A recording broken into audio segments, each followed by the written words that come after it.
Good morning ಮಗ, ಹೇಗಿದ್ದೀರಾ? ನಾನು ನಿಮ್ಮ ರವಿ. ನೀವು ನೋಡ್ತಾ ಇದ್ದೀರಾ ರವಿ ಬ್ಲಾಗ್ಸ್ ಕ್ರಿಕೆಟ್ ಟಾಪ್ 3 ಅಪ್ಡೇಟ್ಗೆ ಸ್ವಾಗತ. ಮೊದಲನೇ ಅಪ್ಡೇಟ್ ಶುರು ಮಾಡೋಕ್ಕೂ ಮುಂಚೆ ನೀವೇನಾದ್ರೂ ಇನ್ನೂ ನಮ್ಮ ಚಾನಲ್ ಸಬ್ಸ್ಕ್ರೈಬ್ ಮಾಡಿಲ್ಲ ದಯವಿಟ್ಟು ಈಗಲೇ ಸಬ್ಸ್ಕ್ರೈಬ್ ಮಾಡಿ, ಹಾಗೆ ಬೆಲ್ ಐಕಾನ್ ಕೂಡ ಕ್ಲಿಕ್ ಮಾಡಿ ಅಂತ ಹೇಳ್ತಾ, ಇಶಾನ್ ಕಿಶನ್ಗೆ ಲೀಟ್ರಲ್ಲಿ ಬುದ್ಧಿ ಕಲ್ಸೋರೆ ಅಂತಲೇ ಹೇಳ್ಬೋದು BCCI ಅವರು. ಯಾಕಂತಂದ್ರೆ ಇಶಾನ್ ಕಿಶನ್ ಅವರು BCCI ಕಾಂಟ್ರಾಕ್ಟಿಂದ ರಿಮೂವ್ ಮಾಡಿ ಬಿಸಾಕಿದ್ರು. ಸ್ವಲ್ಪ ದೌಲತ್ತು ದುರಾಂಕಾರ ತೋರಿಸಿದ್ರು. ನಾನು ಡೊಮೆಸ್ಟಿಕ್ ಕ್ರಿಕೆಟ್ ಎಲ್ಲ ಆಡಲ್ಲ ಗುರು, ನಾನೇನೋ ಆಡೋರು ಇಂಟರ್ನ್ಯಾಷನಲ್ ಕ್ರಿಕೆಟ್ ಮಾತ್ರ, ಇಲ್ಲ ಅಂದ್ರೆ IPL ಮಾತ್ರನೇ ಆಡಬೇಕು ಅಂತ ಒಂಚೂರು ದುರಾಂಕಾರ ತೋರಿಸಿದ್ರು ಅಂತ ಹೇಳ್ಬೋದು. ಅದಕ್ಕೆ BCCI ಅವರು ಶ್ರೇಯಸ್ ಅಯ್ಯರ್ ಮತ್ತೆ ಇಶಾನ್ ಕಿಶನ್ ಇಬ್ರಿಗೂ ಸರಿಯಾಗಿ ಬ್ಯಾಕ್ ಅಲ್ಲಿ ಮುಟ್ ನೋಡ್ಕೊಳತನ ಸರಿಯಾಗಿ ಪಂಚ್ ಕೊಟ್ಟಿದ್ರು ಅಂತ ಹೇಳ್ಬೋದು. ಬಟ್ ಇವಾಗ ಇಶಾನ್ ಕಿಶನ್ಗೆ ಬುದ್ಧಿ ಬಂದಿದೆ ಅಂತಾನೆ ಹೇಳ್ಬೋದು. ಯಾಕಂತಂದ್ರೆ ಇವಾಗ ಚಾನ್ಸ್ ಸಿಗ್ತಿಲ್ಲ, ಏನಿಲ್ಲ, ಅದಕ್ಕೋಸ್ಕರ ಅವರು ಇವಾಗ ನಾನು ಡೊಮೆಸ್ಟಿಕ್ ಕ್ರಿಕೆಟ್ ಆಡ್ತೀನಿ ಅಂತ ಒಪ್ಕೊಂಡವ್ರೆ ಗುರು. ಈ ಕೆಲಸ ನೀನು ಮೊದಲೇ ಮಾಡ್ಬಿಟ್ಟಿದ್ರೆ ಅವನಜ್ಜಿ ನೀನು ಇಂಟರ್ನ್ಯಾಷನಲ್ ಕ್ರಿಕೆಟ್ ಟೀಮಲ್ಲಿ ಹೆಂಗೋ ಅಲಾಗ್ ಬಲಾಗ್ ಒಂದು ಚಾನ್ಸ್ ಆದ್ರೂ ಸಿಕ್ಕಿರೋದು, ಈಗ ಅದು ಮಿಸ್ ಮಾಡ್ಕೊಂಡ. ಈ ಕೆಲಸ ಯಾಕೆ ಈ ಥರ ಮಾಡ್ಕೊಂಡಿದ್ದು? ಒಳ್ಳೆ ಫಾರ್ಮರ್ ಇದ್ದಾಗ ಈ ಥರ ಕೆಲಸ ಎಲ್ಲ ಮಾಡ್ಕೊಂಡು ಚಾನ್ಸ್ ಎಲ್ಲ ಕೆಡಿಸ್ಕೊಂಡು ಈಗ ಮತ್ತೆ ಬ್ಯಾಕ್ ಟು ಆಗಿ ಡೊಮೆಸ್ಟಿಕ್ ಕ್ರಿಕೆಟ್ ಆಡೋಕ್ಕೆ ನಿಂತಿದ್ದೀರಾ. ಏನು ಮಾಡೋಕ್ಕಾಗಲ್ಲ ನಿಮ್ಮ ಬುದ್ಧಿಗೆ.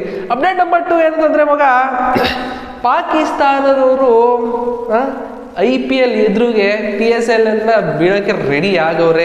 ಯಾಕಂತಂದ್ರೆ IPL ಎಷ್ಟು ದೊಡ್ಡ ಇವೆಂಟ್ ಅಂತ ಇಂಡಿಯಾದಲ್ಲಿ ನಿಮ್ಗೆಲ್ಲರಿಗೂ ಗೊತ್ತೇ ಗೊತ್ತು. ಇನ್ನು ಪಾಕಿಸ್ತಾನ PSL ನಡೀತದೆ ಅಂತಾನೆ ಎಷ್ಟೊಂದು ಗೊತ್ತಾಗಲ್ಲ. ಅಂತ ಸಂದರ್ಭದಲ್ಲಿ ಇವರು ಡೇಟ್ ಅನೌನ್ಸ್ ಮಾಡಿದ್ರೆ, ಈ ಕಡೆ IPL ಅವರು ಡೇಟ್ ಅನೌನ್ಸ್ ಮಾಡಿದ್ರೆ ಮಾರ್ಚಿಂದ ಮೇಗೆ, ಈ PSL ಅವರು ಕೂಡ 10th ಏಪ್ರಿಲಿಂದ 25th ಮೇ ನೋಡ್ರಿ, ಅಂದ್ರೆ ಒಂದು ಮಂತ್ ಮಾರ್ಚ್ ಏಪ್ರಿಲ್ ಮೇ ಈ 2 ಮಂತ್ ಗ್ಯಾಪಲ್ಲಿ ಆಡಬೇಕು ಅಂತ ಡಿಸೈಡ್ ಆಗೋರೆ. ಇದು ಎಷ್ಟು IPL ಗಿರೋ ಕ್ರೇಜ್ ಮುಂದೆ ಇದ್ರ ಬಚ್ಚ ಅಂತ ಹೇಳ್ಬೋದು. ಇದು ನಡೀತದ ಅನ್ನೋದೇ ಒಂದು ಡೌಟು. ಅಪ್ಡೇಟ್ ನಂಬರ್ 3 ಏನಂತ ಮಗ, ರೂಮರ್ಸ್ ಅಲರ್ಟ್.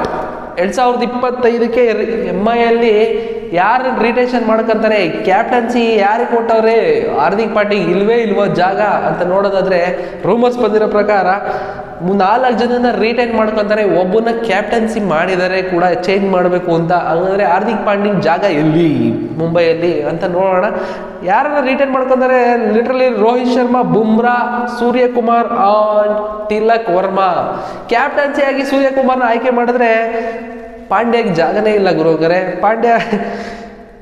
ಪಾಂಡ್ಯನ ರಿಲೀಸ್ ಮಾಡಬೇಕು ಅಂದ್ಕೊಂಡಿದ್ದಾರೆ, ಪಾಂಡ್ಯಗೆ ಲಿಟ್ರಲಿ ಜಾಗನೇ ಇಲ್ಲ. ಅದೊಂದು ಬೇಜಾರಿರೋ ಸಂಗತಿ. ಅಂದರೆ GT ಇಂದ ಕರ್ಕೊಂಡ್ಬಂದಿದ್ರು, ಏನೋ ದಬಕ್ಸ್ಬಿಡ್ತಾರೆ, ನೀನು ದಬಕ್ಸ್ಬಿಡ್ತಾರೆ ಅಂದ್ಬಿಟ್ಟು ರೋಹಿತ್ ಶರ್ಮನ್ ಕೂಡ ಇಳಿಸ್ಬಿಟ್ಟು ಕ್ಯಾಪ್ಟನ್ಸಿಯಿಂದ ಹಾರ್ದಿಕ್ ಪಾಂಡ್ಯ ಕೊಟ್ಟಿದ್ರು.